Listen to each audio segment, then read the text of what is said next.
Continue to do a systematic search of this building. Shut down all traffic on Hope. What's this street? Brook. Shut down all traffic on Hope and Brook. In the front and the back of this building, we need to shut traffic down. Has anybody made it to an upper floor in this building yet? Has anybody made it to an upper floor? 44, room 166. Multiple victims. All right, we're sending all victims, anybody that's be able to walk, we're sending them out the back towards Hope. It was a Saturday, mid-December, and police were going room to room in a very prestigious New England university. The unthinkable had just become very real in Providence, Rhode Island.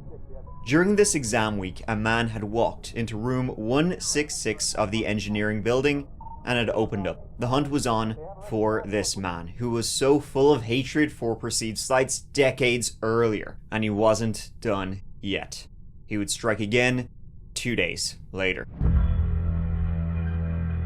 Hey you, and welcome. My name is Mike, and in this old video we are going to look at the story of Claudio Valente, a bitter old sack of shit. A man who committed some horrifying actions in not just one place, but in two. And we're going to look at the story of how it was a Reddit comment, of all places if you can believe that led police right to him. So yeah, that's a lot to get into. I look forward to all of that.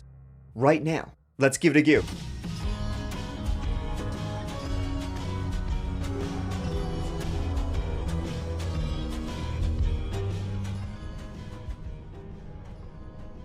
So let's begin with Brown University. You know, this prestigious Ivy League school located in the College Hill neighborhood of Providence, Rhode Island. It's in this beautiful area with these red brick buildings behind these tree-lined streets. It looks like what you would imagine, you know, an old American university would look like, with all this colonial and federalist architecture. Brown University? Sure, it's only been around since the mid-1700s. Sure, lads, it's practically brand new. On the eastern side of the campus, though, lies more modern buildings, fitting as it's where the labs are.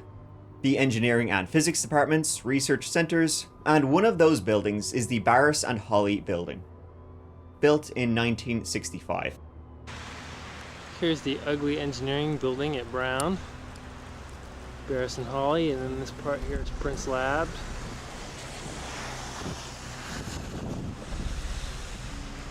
And yes, it is still snowing even though it is March. A multi-story building full of classrooms and labs. And looking into this, the best review of the building was, cool spot, nice cafe. People are stinky though. Showers are on the first floor, FYI. The more you know. Now, interestingly, where the showers are, the first floor, that's where we are going. The date being December 13th, 2025, a Saturday afternoon. That day in the Barris and Holly building, well, it was the end of the fall semester, right before the holiday break, so exam time for the engineering students at Brown University. Now, classes for the semester had ended 2 days previous, but, you know, you're getting in your last minute cramming for the exams coming up. People were hitting the books, and while some exams were already going on in some of the classrooms, in room 166 at 4 p.m, a Principles of Economics final exam review session was just coming to an end. The room, it was large, it could fit about 180 seats, though there were 60 students in there at this time, mostly freshmen, being led by a 21-year-old senior and teaching assistant. However, things would take a very sudden turn right before 4 p.m. when that study review session, it was about to end. You know, everybody was standing up in the room, getting ready to leave, when gunshots rang out. Everybody in the room simply froze, praying that what they were hearing wasn't what they were thinking. And 3 seconds later, a man walked in to that auditorium. He was wearing a face mask, and he had 2 handguns, and he simply unloaded on every single person he could see as he walked down the steps of the classroom. Allegedly, he was shouting as he shot. Others would say they simply heard him barking. The teaching assistant, the students, they dove behind their desks for cover. Students who were on either side of the room, they tried to get out through the emergency exits, but the students who were in the center in the middle of the room, they had nowhere to hide. The masked shooter fired 40 rounds into the students he could see, leaving an almighty trail of blood and destruction around the classroom.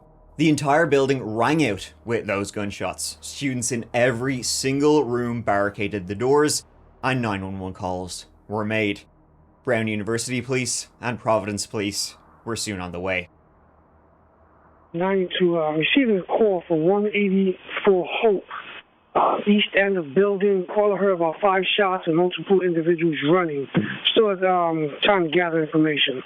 Just want to advise those response units, we're getting multiple calls all from sort of the same area.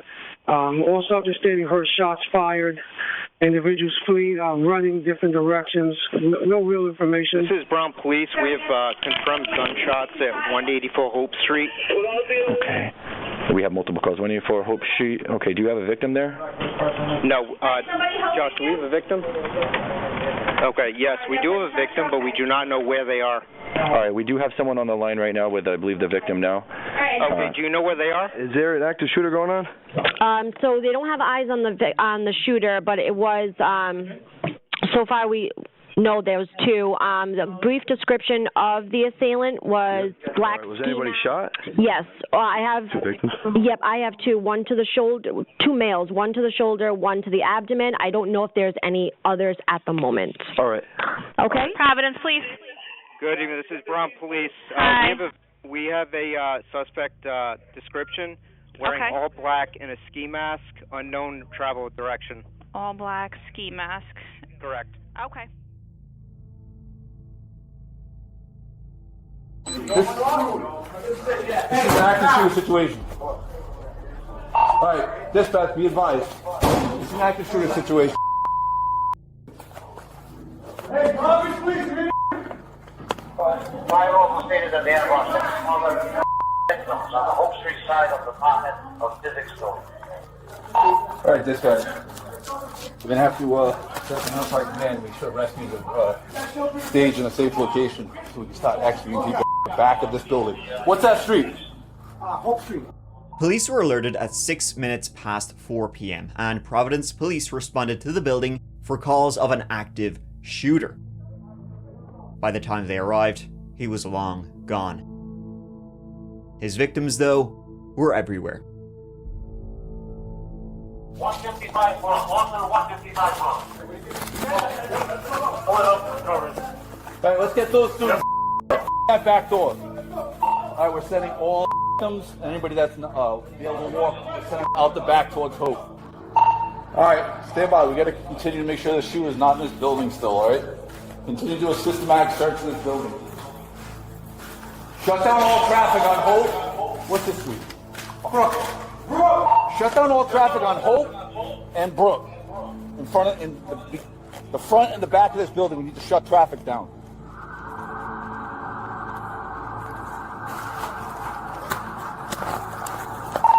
Has anybody made it to an upper floor in this building yet? Has anybody made it to an upper floor? We're working our way around that back hallway. Horseshoe style building, first floor, we're behind the auditorium. Report, room 166. Multiple victims. All right, 166. Are they gonna be able to walk out?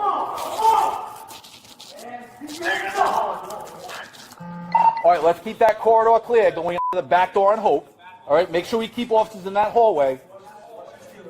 Hold on going to the second floor until we have everybody in place, all right? Is anybody at the second floor that can go up? We're going to clear this first floor as well. Hold on the basement.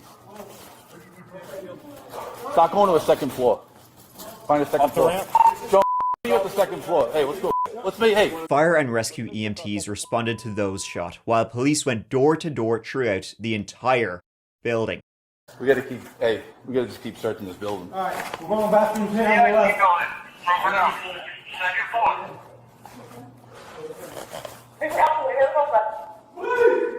Keep that car in the air. Boys, we get every rescue house. We have multiple victims. Who's 92 in the basement?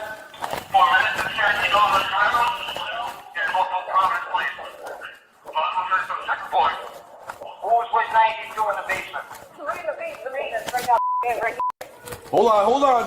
Somebody to the basement. Call on, are you? Keep calling. Keep calling. Stay there. There was 92 in the basement. God, man, give us. Hold on. What do you got? All right, I'm coming up. You got a weapon? All right. Come towards me, sir. Come towards me. Do you have any weapons on you? No. Turn around. Okay. All right, I'm moving forward. Watch this. I'll watch. Anybody down with you? Did you hear any shots? All right. Let's get. All right. Okay. Hold this spot. All right, hold on. Nothing on you, ready? All right. Did you hear any shots fired? John, where are you? All right, wait. Hold this in. Near the maintenance room. I got it. All right, disregard that. We got that. It's a, well, upstairs, go. That one, no suspect, just victim. Receive, carry on. Yeah, we have no suspect yet. All right, we're conducting a systematic here for more, for the suspect and or victims. So everybody in this initial building, continue to conduct a systematic search, right? Just be careful, blue on blue. As you can see, the police had no clue who they were looking for, how many victims there were, if the shooter was still inside. Come on, you guys, come on. Did you hear anything or see anything? No. Let's go outside. Let's go outside. Go. All they could do was shut the entire area down and go door by door by door, hoping the shooter might be standing in a classroom, staring off into space. Dispatch, be advised too. You have large scale events going on at different locations in the city, especially the convention center and the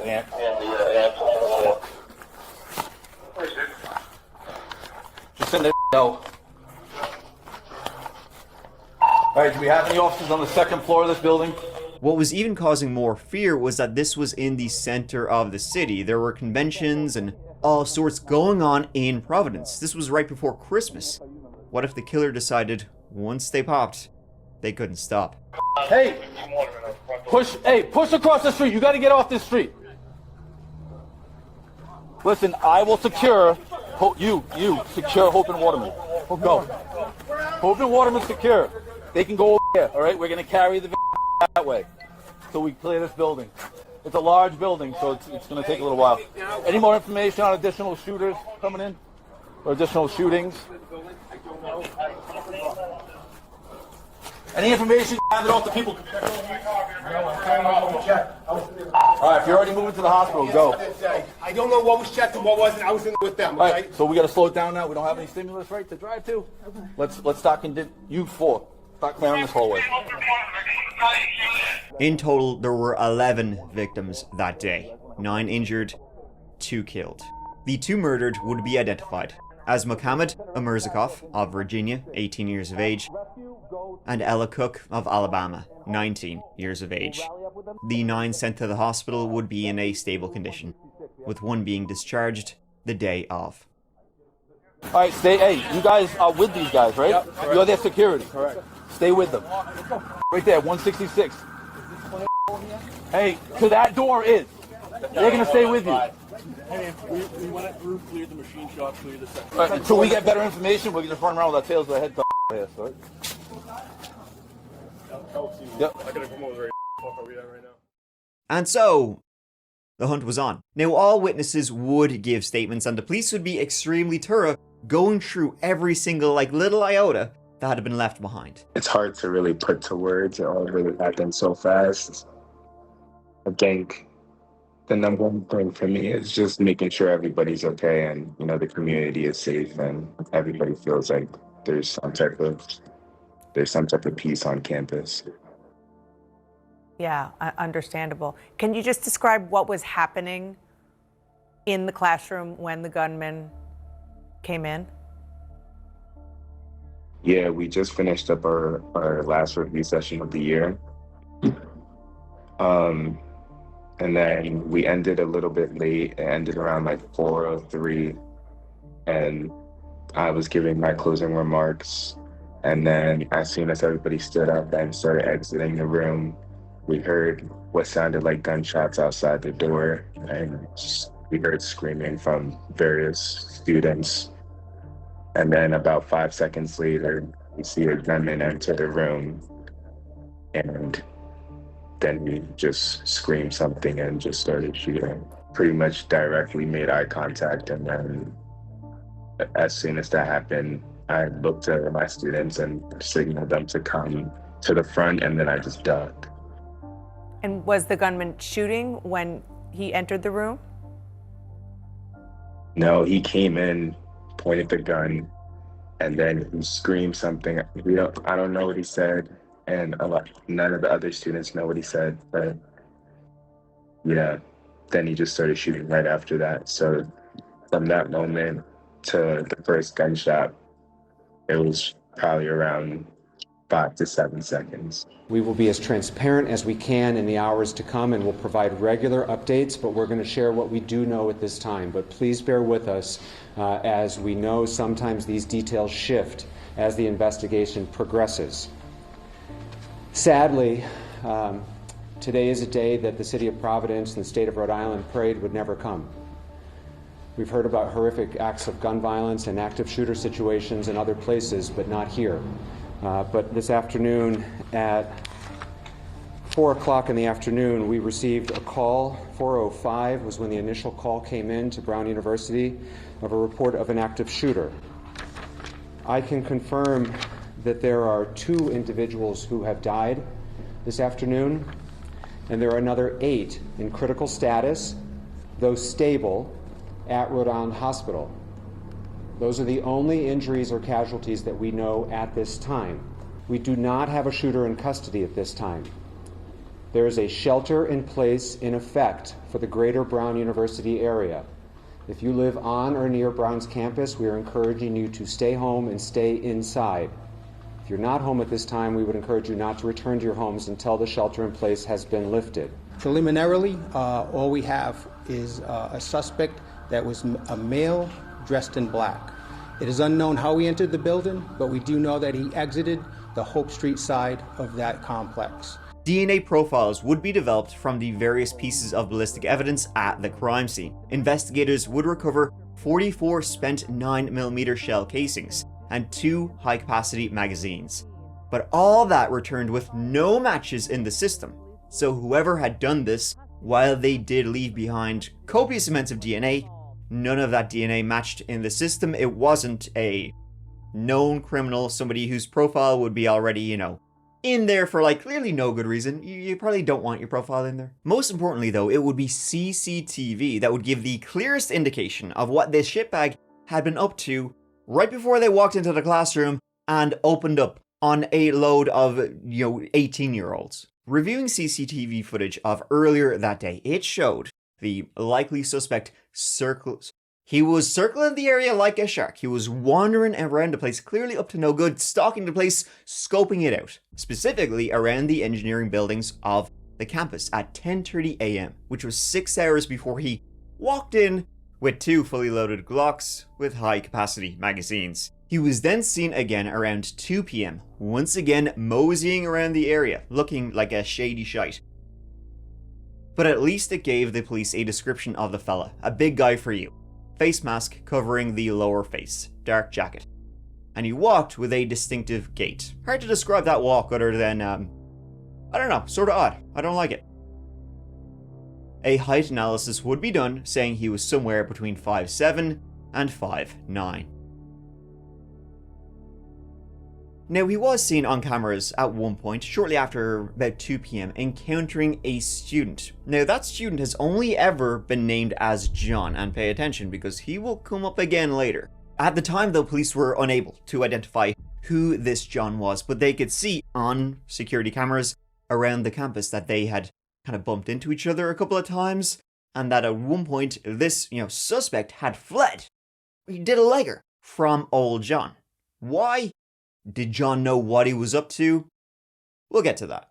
Though that would later, in fact, be proven to be the true truth. John had seen this guy, had begun actually following him, noticing he was just acting very suspicious. He didn't seem like he belonged there. He was just clearly up to no good. Don't know what he's up to, but it can't be anything good. And John had begun following him for a time, till the suspect then shat his pants and just ran away. The suspect was then next seen at 4:05 p.m, caught on a bus dash cam. He was seen leaving the Boris and Holly building, and as you can see, folks outside, they had no idea who this random lad just crossing the street was. Now, the building, where the shooting actually occurred, it only had 2 cameras outside and 0 cameras inside, so they couldn't track what he had actually done when he'd waltzed in, but I think we got a pretty good idea of what he did, and it was horrifying. This was released to the public asking if anybody had seen this person, please come forward, and tips began to pour in. Everybody wanted to help, sure you know yourself, in this nightmare situation. Some bastard shooting up a university, and no one had any clue where he'd gone to. They didn't even know what vehicle he had been driving, how he'd gotten to the university.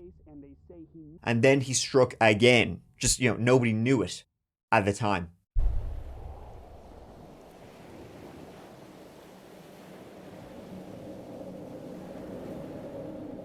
Nuno Loureiro, on December 15th, 2025, was 47 years of age, living in Brookline, Massachusetts, which is just west of Boston proper. And, get this, he was a professor at the Massachusetts Institute of Technology, from one prestigious university to another. Now, to say Nuno was good at his job was just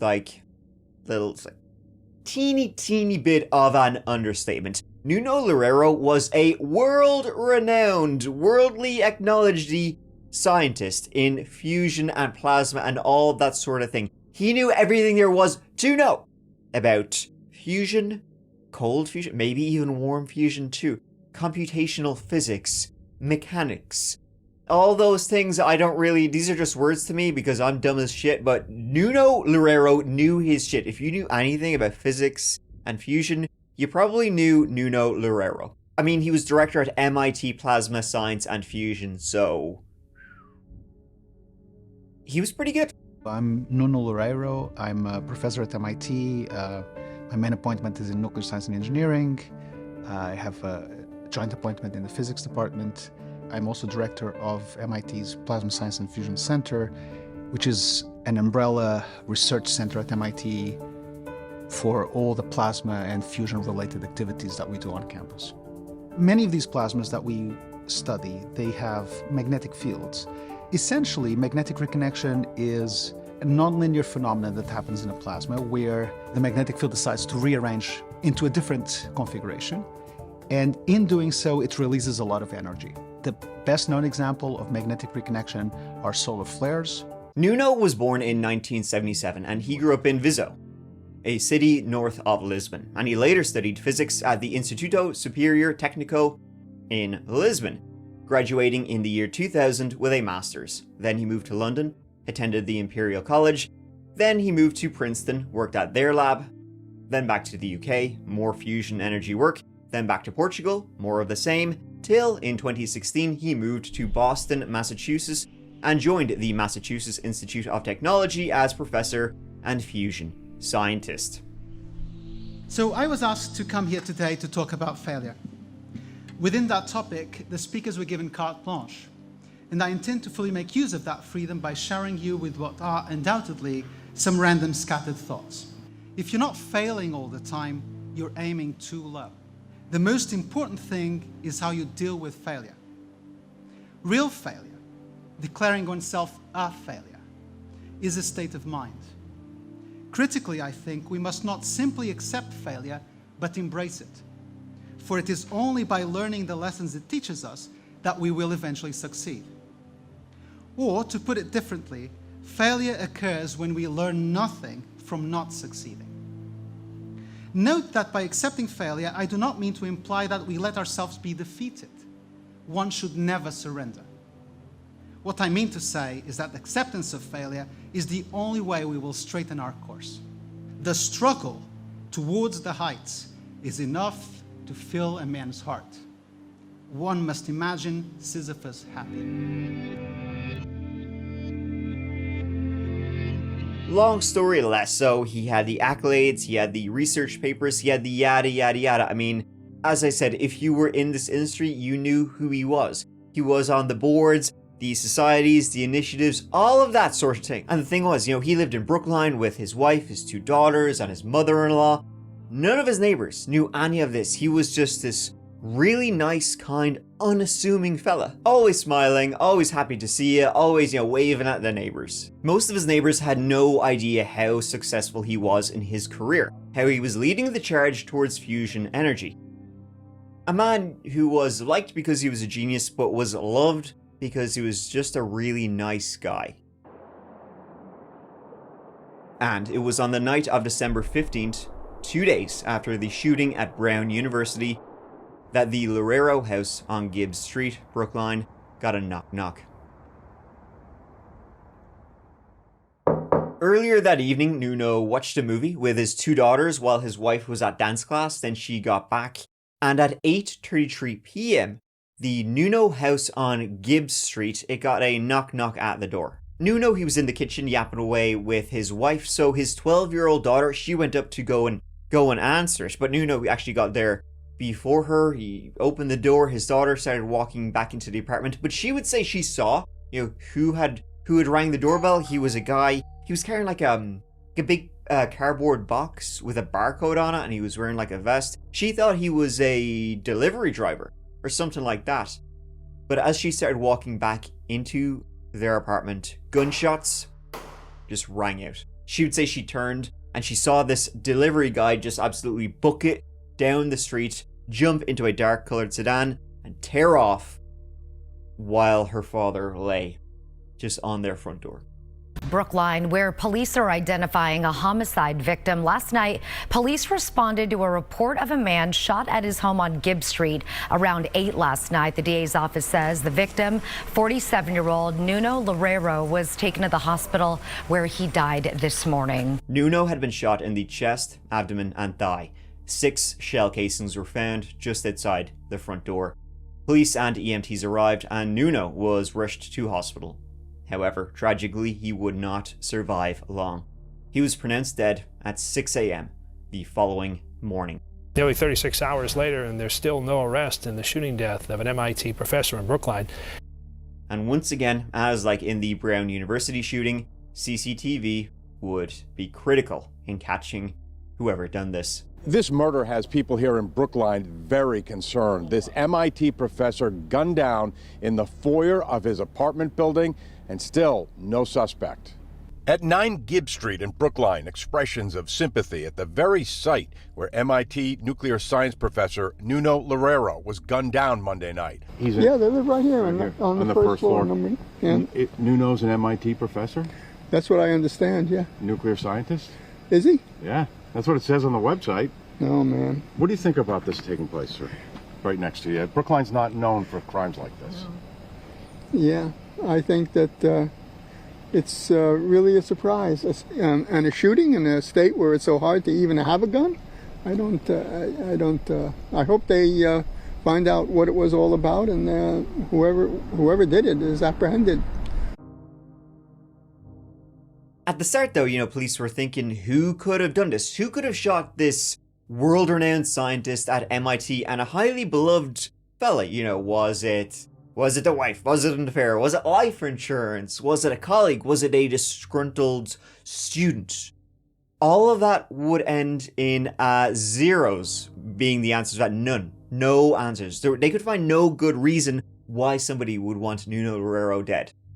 And the reason he was killed was also for no good reason. As detectives investigate this murder, they are likely taking a hard look at the professor's professional background. The fact that he's an MIT professor with vast experience and knowledge in nuclear fusion and, how to make a better nuclear reactor, I think you also have to look at potentially, outside actors, state actors who might be targeting him because of his knowledge. The murder of Professor Loureiro, just days after the unsolved mass shooting at Brown University in Providence, Rhode Island, is sparking concern that the two shootings could be related.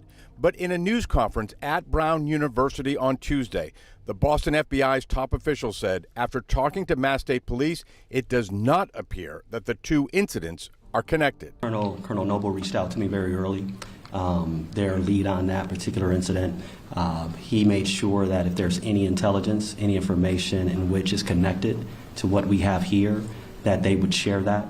At this time, there seems to be no connection as it relates to that particular incident. But initially, when Nuno was murdered, the conspiracy theories started springing up. Oh, what?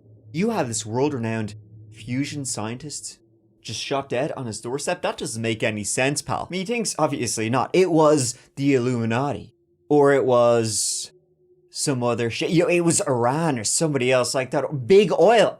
At it again. They shot him dead because he discovered something. In his research sciencey business, he found something the big dogs were saying, they didn't want him to find. And as interesting as all that is, the truth of the matter would be a lot more mundane, which I think is what makes it a lot more terrifying and disturbing about what happened to Nuno. Investigators would ultimately find who murdered Nuno by tracking who had shot up Brown University.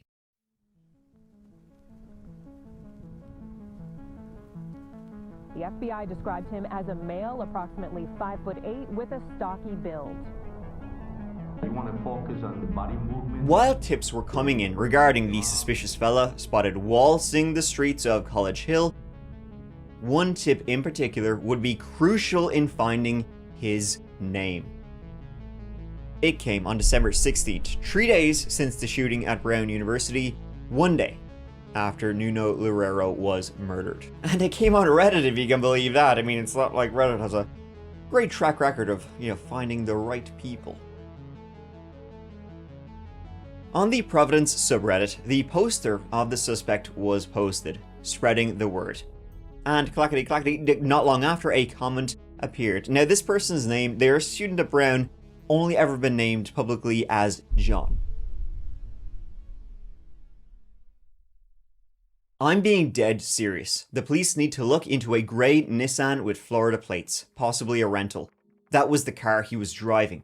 It was parked in front of the little shack behind the Rhode Island Historical Society on the Cook Street side. I know, because he used his key fob to open the car, approached it, and then something prompted him to back away. When he backed away, he relocked the car. I found that so odd. When he circled the block, I approached the car, and that is when I saw the Florida plates. He was parked in the section between the gate of the RIHS and the corner of Cook and George Street. That comment would become highly commended by law enforcement as the one tip that solved this case. If you'll remember John, he was the guy earlier who had likely scared off the suspect at around 2 p.m. The police now, they were very keen to speak with John, but they didn't know who he was. They couldn't determine that from the CCTV. Now, police knew the killer had gone behind the Rhode Island Historical Society, but they never released that to the public. They never put out any footage showing the suspect going there. So John saying that in the comment, he knows what he's talking about.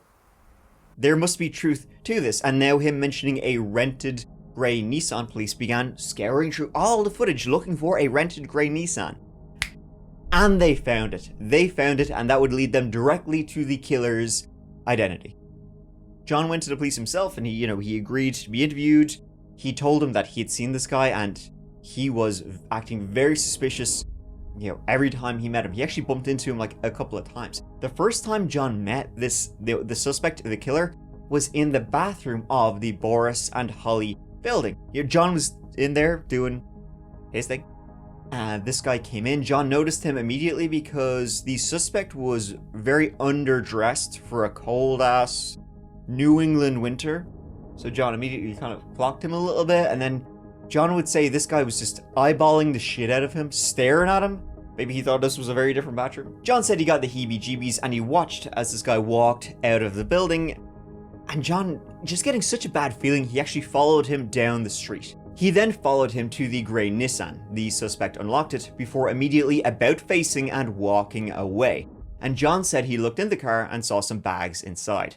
John then remained in the area and saw this guy repeatedly walk around the block. John actually remained in the area and he would repeatedly see this guy circling the block. But every time this guy would clock that John was watching him, he would immediately just about face and start walking in the other direction. It was very uncovert to what he was doing. And then at one point, John actually ran up to him, basically saying, "What are you doing here? Your car is back there. Why are you just, stalking out this area?" The guy then says, "Oh, stop harassing me." And then he left. John then left the area, didn't see him again. He later saw the images the police released and knew that was the guy he had had the encounter with that day. Police then tracked down that grey Nissan, and it was a rental. It had been rented at Alamo Rent-A-Car in Boston on December 1st, 2 weeks earlier. The vehicle, the Florida plates, was rented to a Claudio Manuel Neves Valente, who had given a Florida driver's license. Police even got CCTV of him renting the car.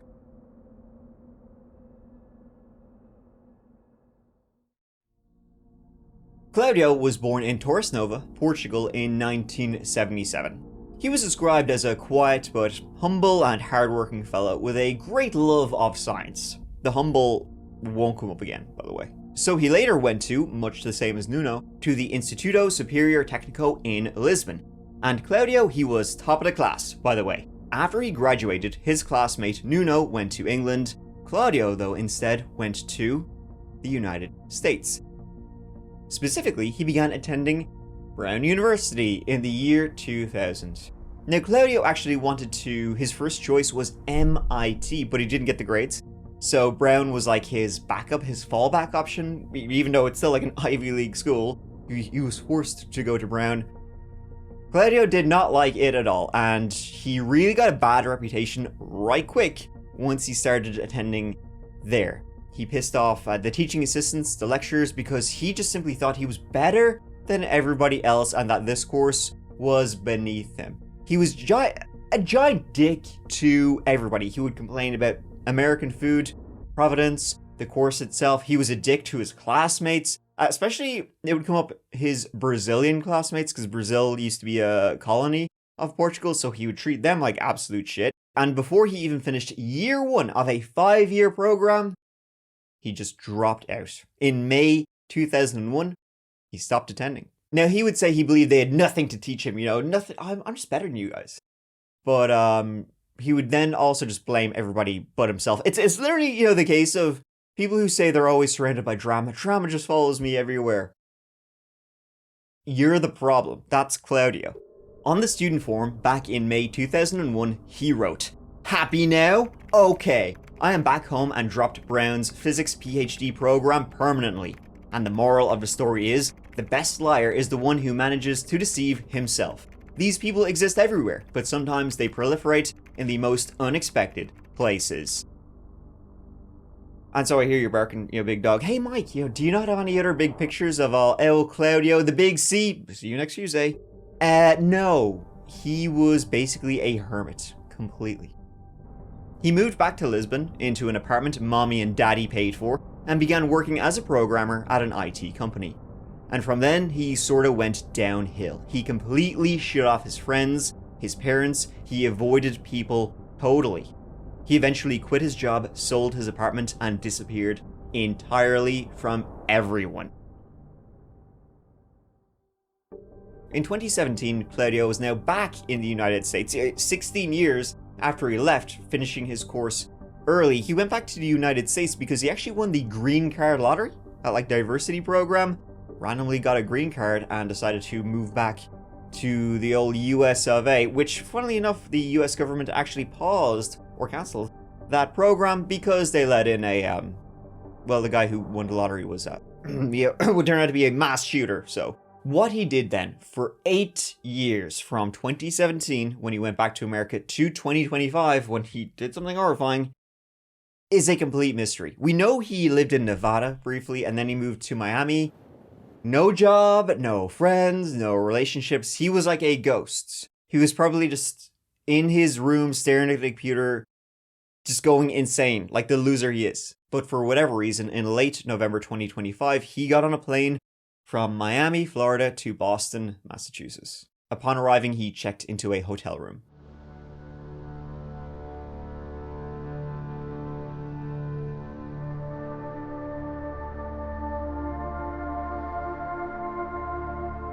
He then rented a car and drove to Providence. And for almost 2 weeks, he staked out the university, his old stomping grounds that he believed he was too good for. He had been spotted, in fact, a few times before the fateful day, December 13th, when he walked in with a gun. Derek Lisi says he's still in shock, dealing with the fact that he saw the shooting suspect more than a dozen times. He describes how he saw the suspect in the Barris and Hawley building, looking in and out of classrooms and going into the bathroom. Something fell off, so he says he notified a third-party security company there on campus 3 times about the suspect, but nothing was done. And I had said to him, I had caught him the last time on December 1st, and I was right behind him as he was coming in the building. I was coming back from my break, and I went right to the ESS staff, and I had said to the ESS staff member, I said, hey, this guy looks suspicious. I said, he just went in the bathroom. I said, you should go check him out. He's like, I'm not here for that. After that, he fled back to Boston, changing the license plate on his car to a fake Maine license plate, and he would later be tracked via his digital signature, and the CCTV would track his rented vehicle, flock cameras, all the way to Nuno's house. He was seen in the area of Nuno's house the day of the shooting, scoping out the home, eating lunch on Commonwealth Avenue, planning, and eventually he was seen on Ring cameras by Nuno's neighbors. So why did Claudio do all of these horrifying things? Why did he murder 2 at a university he attended himself, that he thought was beneath him, and then go and murder a guy he went to school with 25 years earlier? Claudio and Nuno had a lot in common. Both born in the same year. Both grew up in small cities in Portugal. Both middle-class Catholic families. And both loved physics. Both star students. Both getting into the best scientific university in Portugal. Taking classes and exams together for 5 years. At the time, Claudio even getting better exam results than Nuno. Look at you. Except once, by the way, when Nuno did do better, he got a better grade than Claudio. And people would later say, you know, whenever Claudio was bitching and moaning about whatever it was, he would always bring up the fact that Nuno got a better grade once than he did. It stuck in his craw. He couldn't get over that.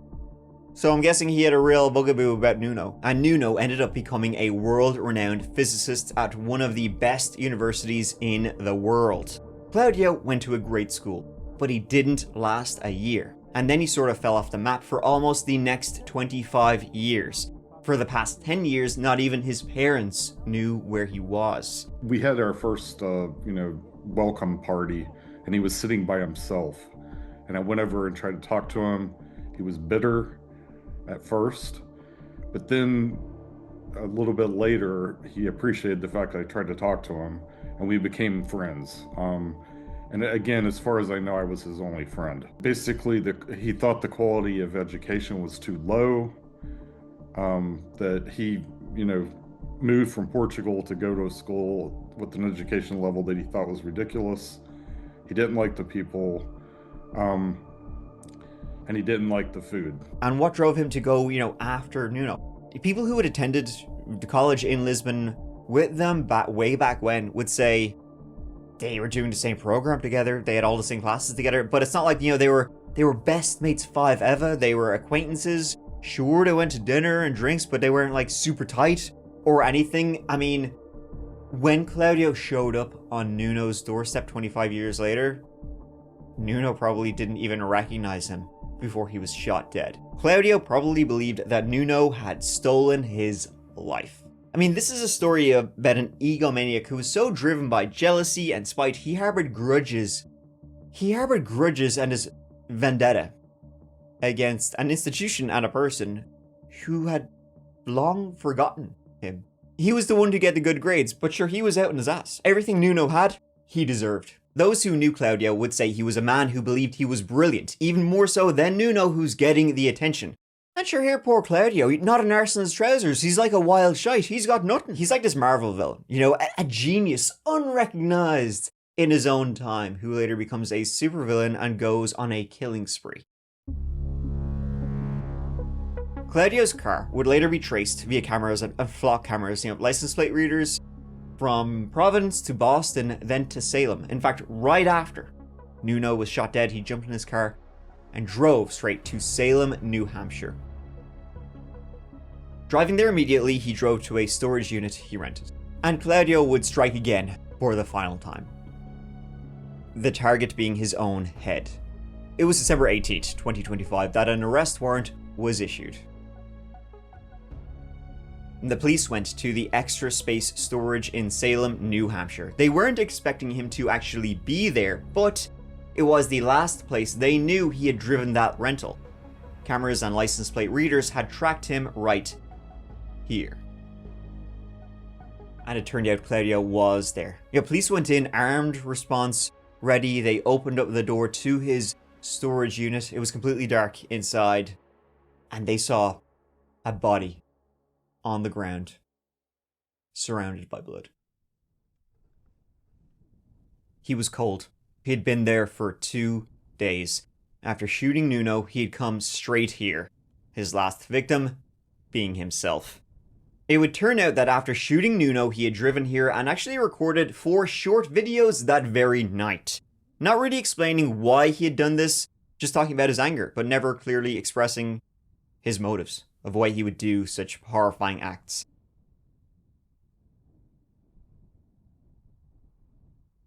Now, the videos themselves have never been released, just the transcripts from the Justice Department, but from what I can gather, it was 4 videos, each is only a couple of minutes long, and the videos are recorded in the rented storage unit in Salem, probably as soon as he arrived there, the same night he shot Nuno, and he likely recorded them in his final few moments of life. Now, I'm not going to read out the whole thing because who really gives a crap about what this insane person was saying, but I'll give you just the gist of what he was going on about. It was 6 months, man. Not 6 months, 6 semesters. I'd already planned this for a little more. The time for final conclusions has arrived. It was all a little incompetent, but at least something was done. The only objective was to leave more or less on my own terms, and it's already long overdue. So, what has been done now? I'm in a storage space in Salem. I've had this here for 3 years. I've been here without caring for a very long time now. To say that I was extraordinarily satisfied? No, but I also don't regret what I did. I'm not going to apologize, because during my lifetime, no one sincerely apologized to me. So go fuck yourselves. To hell with you. I also have no interest in being famous. I don't give a damn about how you judge me or what you think about me. He mentions that he got caught out by John. He mentioned that encounter and how he didn't think he would be tracked as soon as he was via those CCTV images. He also said he had opportunities to do the shooting before, he just chickened out. It's just a ramble, you can read it yourself. He doesn't really say anything of interest or really try to explain or justify. He's just more like, poor me, tough shit, tough titties. End of. And that was the end of Claudio Valente, the Brown University shooter and the killer of Nuno Loureiro, a guy who ended, 2 bright young students' lives. He ended the life of a world-renowned and much-loved scientist on the leading edge of this new technology, and then finally ended things himself. Let's not cry over spilt milk. Police announcing tonight that the suspected shooter is dead.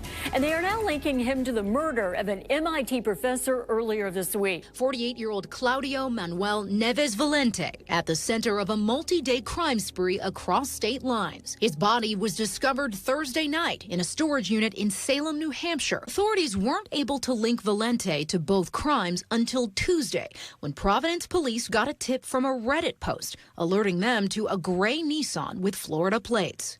And that person led us to the car, which led us to the name, which led us to the photographs of that individual renting the car, which matched the clothing of our shooter here in Providence.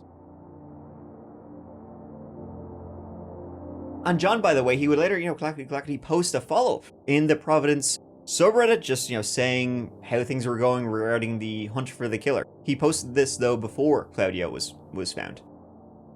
This is all I will say regarding the matter. This evening I spoke to Providence Police, the Rhode Island State Police, and I imagine the FBI were listening in another room. They know who I am. I am not the individual posted in the recent round of photos. I wish that individual Godspeed, and if they have yet to come forward, I strongly encourage them to do so. All the law enforcement personnel that I interacted with today were extremely professional and worked hard to really put me at ease. Respectfully, I have said all I have to say on the matter to the right people. If any follow-up is needed, the right people know how to reach out to me. Though it is certainly your right to try, any news media attempting to reach out to me will not receive a response. This is a pseudo PSA, and my participation in the comments will be limited to upvoting reasonable takes. Thank you for your time, and let's hope the POI is apprehended soon so the authorities can get to the bottom of this. Hopefully you are all able to enjoy the holidays with your family and loved ones, but if you are not, may the following days treat you kindly. Can't blame him for wanting nothing to do with anything after that. You know, the FBI announced after the Brown University shooting, a $50,000 reward for any information leading to the identity of who the killer was. I don't know if John has gotten that reward money. Law enforcement, they wouldn't have gotten Claudio in the time they did anyway, without that tip. So I sure hope he got his money. This right here on your screen, an excerpt of what he had to say. One individual amongst those who provided tips stands out above the rest, John.